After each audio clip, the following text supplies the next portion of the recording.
जय श्री गणेश। मेरे प्यारे भाइयों एवं बहनों, मित्रों और दोस्तों, आप सभी को हमारे चैनल भक्ति गाथा 1.7 में हार्दिक स्वागत है। तो आइए सुनते हैं संकष्टी गणेश चतुर्थी व्रत कथा। संकष्टी गणेश चतुर्थी व्रत करने से घर परिवार में आ रही विपदा दूर होती है। कई दिनों से रुके मांगलिक कार्य संपन्न होते हैं तथा भगवान श्री गणेश असीम सुखों की प्राप्ति कराते हैं। माह की किसी भी चतुर्थी के दिन भगवान श्री गणेश के पूजा के दौरान संकष्टी गणेश चतुर्थी व्रत की कथा सुननी चाहिए। आइए सुनते हैं। पौराणिक एवं प्रचलित श्री गणेश कथा के अनुसार एक बार देवता कई विपदाओं में घिरे थे। तब वह मदद मांगने के लिए भगवान शिव के पास आए। उस समय शिव के साथ कार्तिकेय तथा गणेश जी भी बैठे थे। देवताओं की बात सुनकर शिव जी ने कार्तिकेय व गणेश जी से पूछा कि तुम में से कौन देवताओं के कष्टों का निवारण कर सकता है। तब कार्तिकेय व गणेश जी दोनों ही स्वयं को इस कार्य के लिए सक्षम बताया। इस पर भगवान शिव ने दोनों की परीक्षा लेते हुए कहा कि तुम दोनों में से जो सबसे पहले पृथ्वी की परिक्रमा करके आएगा वही देवताओं की मदद करने जाएगा। भगवान शिव के मुख से यह वचन सुनते ही कार्तिकेय अपने वाहन मोर पर बैठकर पृथ्वी की परिक्रमा के लिए निकल गए। परंतु गणेश जी सोच में पड़ गए कि वह चूहे के ऊपर चढ़कर सारी पृथ्वी की परिक्रमा कैसे करेंगे, तो इस कार्य में उन्हें बहुत समय लग जाएगा। तभी उन्हें एक उपाय सूझा। गणेश जी अपने स्थान से उठे और अपने माता पिता की 7 बार परिक्रमा करके वापस बैठ गए। परिक्रमा करके लौटने पर कार्तिकेय स्वयं को विजेता बताने लगे। तब शिव जी ने श्री गणेश जी से पृथ्वी की परिक्रमा न करने का कारण पूछा। तब गणेश ने कहा, माता पिता के चरणों में ही समस्त लोक है। यह सुनकर भगवान शिव ने गणेश जी को देवताओं के संकट दूर करने की आज्ञा दी। इस प्रकार भगवान शिव ने गणेश जी को आशीर्वाद दिया कि चतुर्थी के दिन जो भी तुम्हारा पूजन करेगा और रात्रि में चंद्रमा को अर्घ्य देगा उसे तीनों ताप यानी दैहिक ताप, दैविक ताप तथा भौतिक ताप दूर होंगे। इस व्रत को करने से व्रतधारी के सभी तरह के दुख दूर होंगे और उसे जीवन के भौतिक सुखों की प्राप्ति होगी। चारों तरफ से मनुष्य की सुख समृद्धि बढ़ेगी। पुत्र पुत्रादि धन की कमी नहीं रहेगी। आइए सुनते हैं गणेश चतुर्थी व्रत की दूसरी कथा। एक समय की बात है, राजा हरिश्चंद्र के राज्य में एक कुम्हार था। वह मिट्टी के बर्तन बनाता, लेकिन वे कच्चे रह जाते थे। एक पुजारी की सलाह पर उसने इस समस्या को दूर करने के लिए एक छोटे बालक को मिट्टी के बर्तनों के साथ आवा में डाल दिया। उस दिन संकष्टी चतुर्थी का दिन था। उस बच्चे की माँ अपने बेटे के लिए परेशान थी। उसने गणेश जी से बेटे की कुशलता की प्रार्थना की। दूसरे दिन जब कुम्हार ने सुबह उठकर देखा तो आवा में उसके बर्तन तो पक गए थे, लेकिन बच्चे का बाल भी बाका नहीं हुआ था। वह खुश हो गया। राजा के दरबार में जाकर सारी घटना बताई। इसके बाद राजा ने उस बच्चे और उसकी माँ को बुलवाया तो माँ ने सभी तरह के विघ्न को दूर करने वाली संकष्टी चतुर्थी का वर्णन किया। इस घटना के बाद से महिलाएं संतान और परिवार के सौभाग्य के लिए संकट चौथ का व्रत करने लगे। तीसरी कथा। एक समय की बात है कि विष्णु भगवान का विवाह लक्ष्मी जी के साथ निश्चित हो गया। विवाह की तैयारी होने लगी। सभी देवताओं को निमंत्रण भेजे गए, परंतु गणेश जी को निमंत्रण नहीं दिया गया। कारण जो भी रहा हो, अब भगवान विष्णु जी बारात जाने का समय आ गया।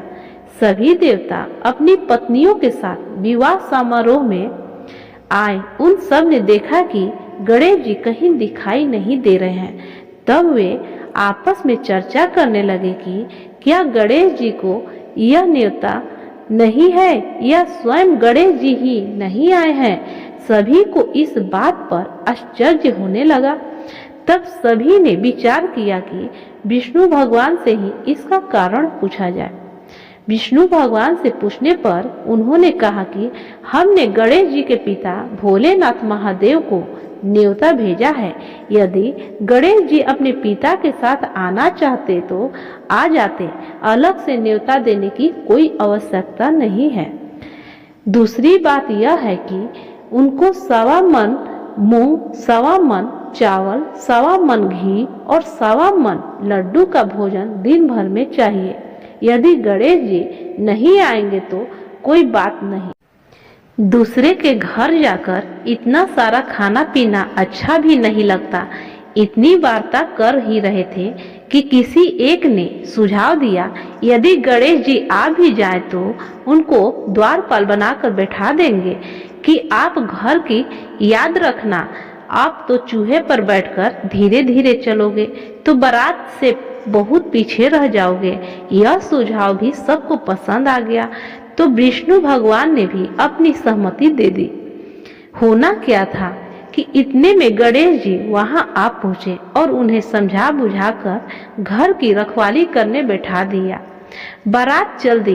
तब नारद जी ने देखा कि गणेश जी तो दरवाजे पर ही बैठे हुए हैं, तो वे गणेश जी के पास गए और रुकने का कारण पूछा।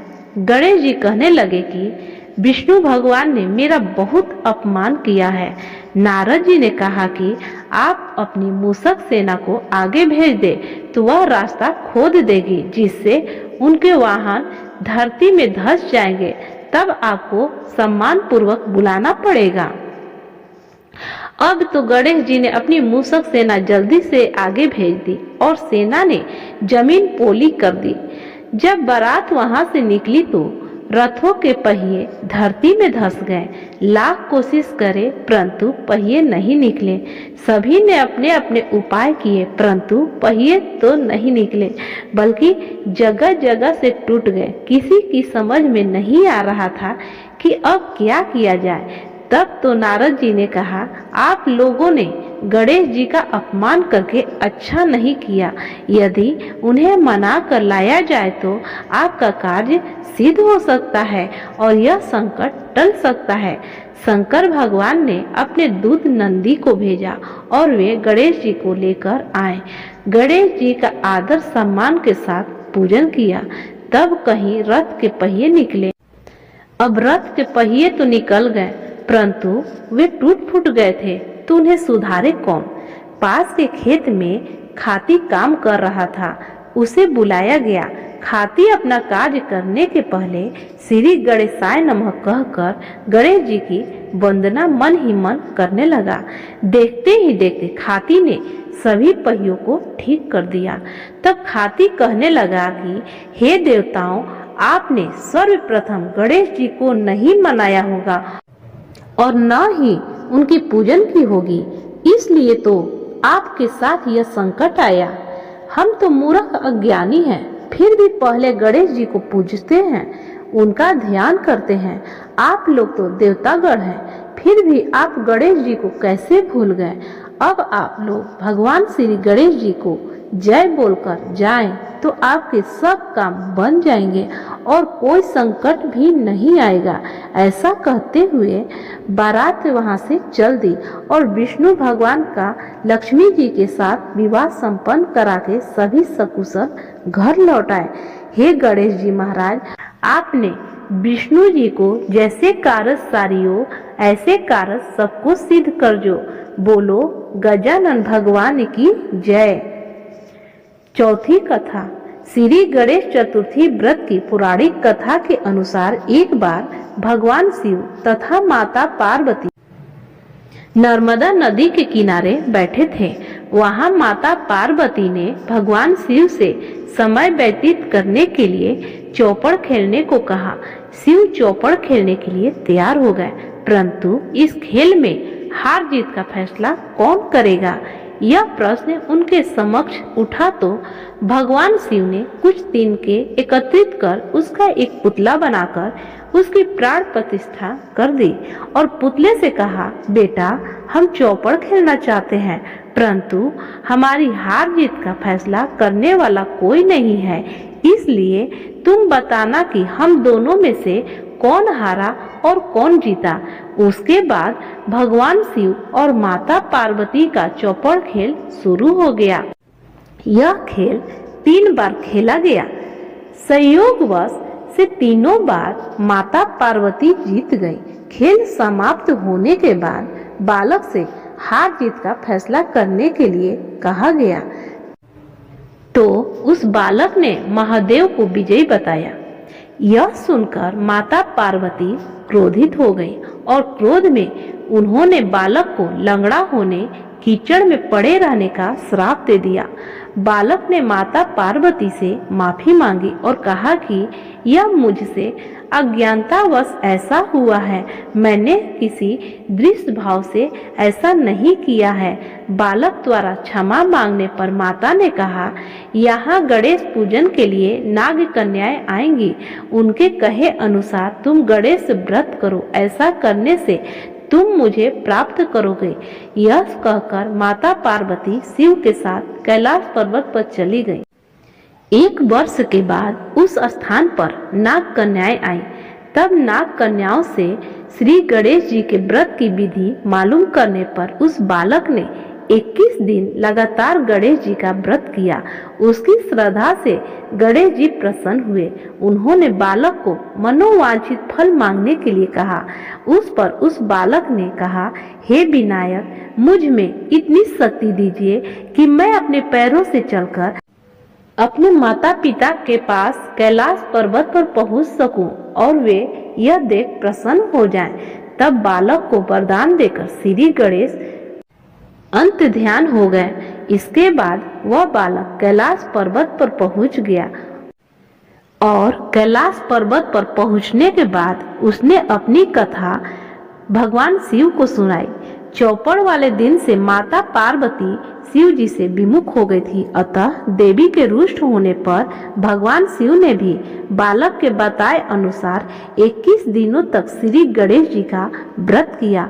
इस व्रत के प्रभाव से माता पार्वती के मन से भगवान शिव के लिए जो नाराजगी थी वह समाप्त हो गई।